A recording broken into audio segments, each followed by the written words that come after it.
Hi guys, welcome back to the Butterfly Effect podcast. Today is a bit of an odd one. We're just talking nostalgia. We're going down memory lane and we're recapping the first time we played Until Dawn, how it changed our gaming view in future, how it was to just experience this game for the first time. For Jack and I, it was both of our, basically how we discovered Supermassive Games.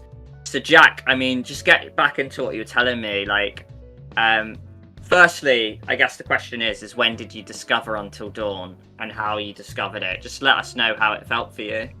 Yeah, so this was I think it was 2015 or 2016. It was certainly second year of university. And I was on Facebook and it was like the Gaming Bible article that popped up. And it had like a big picture of the psycho's face.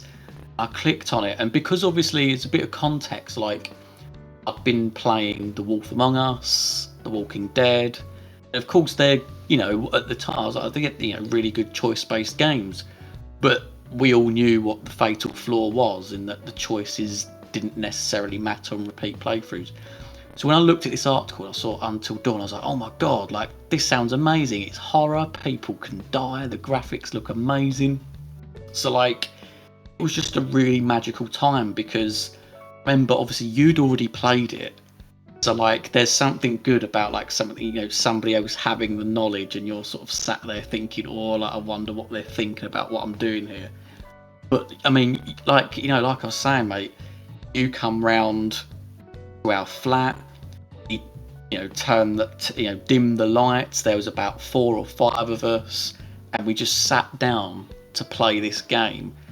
And you know what bit that steps out for it really does stand out is the Chris and Ashley choice with the buzzsaw. I remember moving the controller a bit, so it was like pointing at himself, pointing at Ashley. Obviously, anyone that's seen our podcast knows what I did. I ultimately went to shoot Ashley. I'm pretty sure a couple of the people that we sat with was like, no, sort of thing, because they'd already seen the gameplay, they knew what that necessarily meant down the road. And it was just, I don't know, it was just a really, really good time, mate. There was, obviously we didn't do it all in one session, there was multiple sessions, there was anticipation beforehand, what the next bit of the game was going to be. Honestly, and the way that then shaped my view for future choice-based games, so much so that obviously going into the Dark Pictures I had such high expectations, because Until Dawn to this day remains one of my favourite games. I find it interesting how there are people out there that the Dark Pictures was their entry point, and I'm like, I wonder how differently we see things because of that, if you get what I mean. No, I completely do, and it's funny, when I, watched you play Until Dawn for the first time, it was one of those ones where I was just very excited, because I played it a year beforehand, and to be honest, I knew a handful of people that played the game, but no one I could concretely talk it with. I was at uni, I didn't know anyone at uni that played this game. And obviously a big foundation of our friendship is Telltale The Walking Dead game. We always used to speak about that game. So I just was sat there if you love that game, mate, fucking check this one out, and I really wanted you to play it. And there's something golden about watching someone's golden blind playthrough of one of those games. So it was an absolute privilege that I could watch your decisions, watch you blindly react through the game. I watched it with an awe of jealousy, where I'm I wish I was you, because it's you can go through those sanatorium scenes not knowing that Mike can't die, so you actually get that horror effect, of you not knowing where the characters can live or die, so each scene feels jeopardizing. But also I just was really I had that relieving mind that finally you're playing this game, because the moment you finish this, I will annoy the fuck out of you.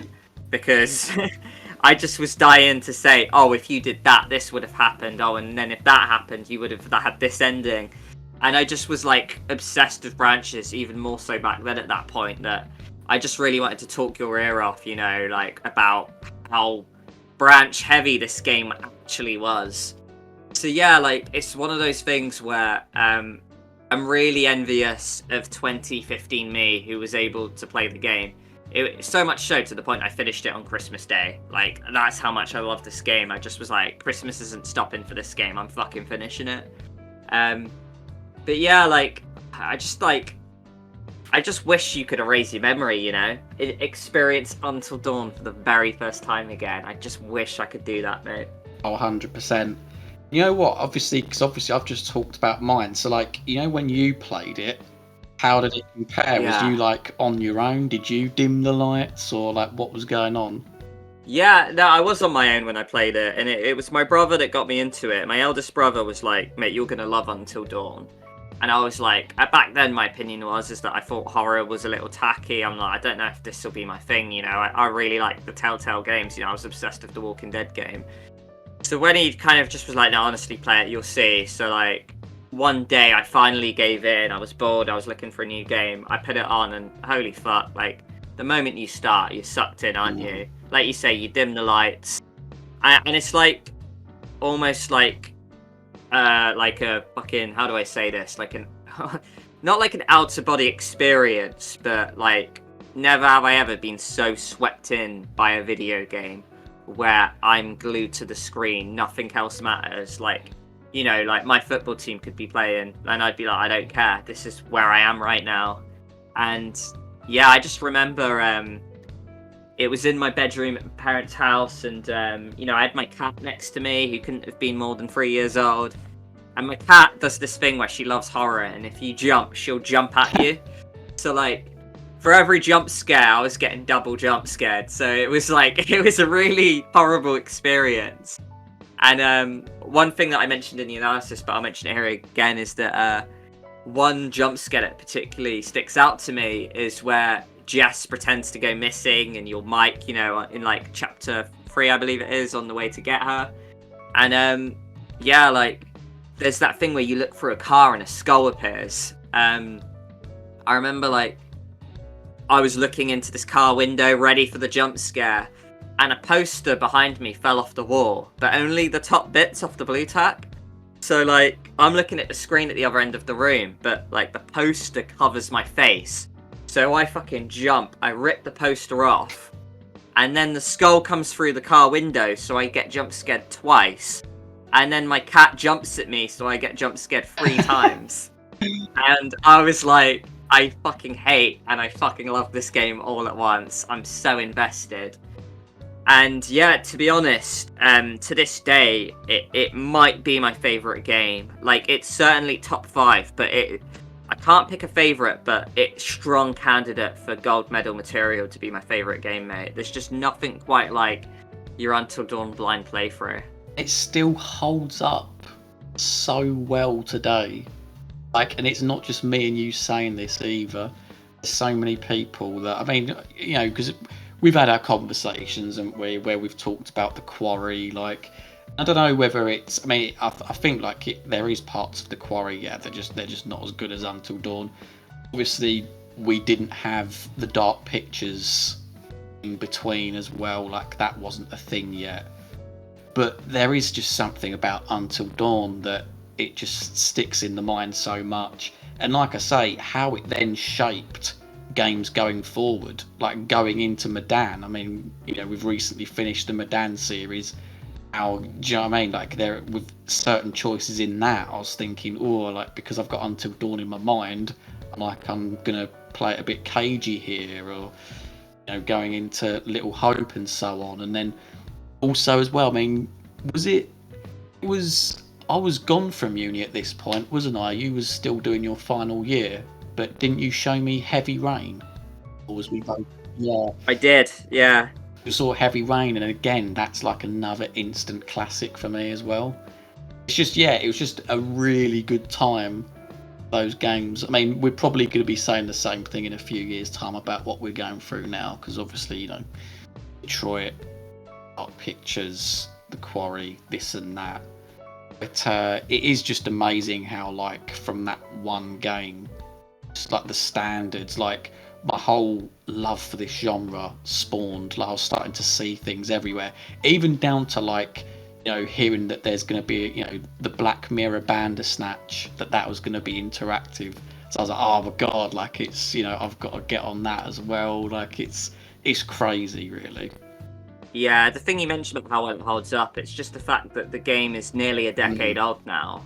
And like you say, to this day, like, we're under no illusion we probably made the channel a bit later than we should have. Like, if we made it around the time Until Dawn was relevant, we would have capitalized on that, to be honest. But, like, it's just the fact that the game's, 8 years old, and we still make videos to it this day, and you guys still love the content, and it still does very well for us.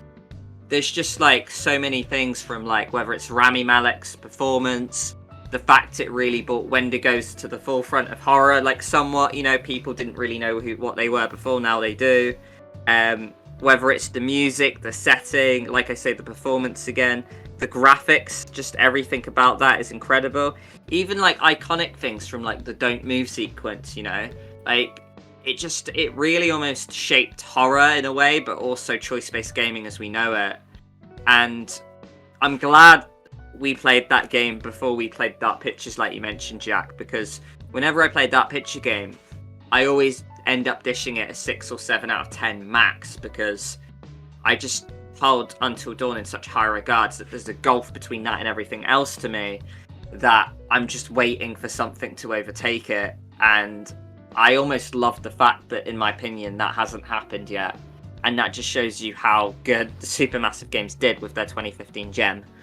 Absolutely. And if someone watching this video, if you've not played Until Dawn, what are you doing? Get off this video, go and order Until Dawn. Christ, when I played it, and obviously this was like, 2015, 2016, I managed to pick it up for like 20 quid in like CEX. So like, either it was cheap in the first place, or the price dropped dramatically. So, it's going to be going pretty cheap now.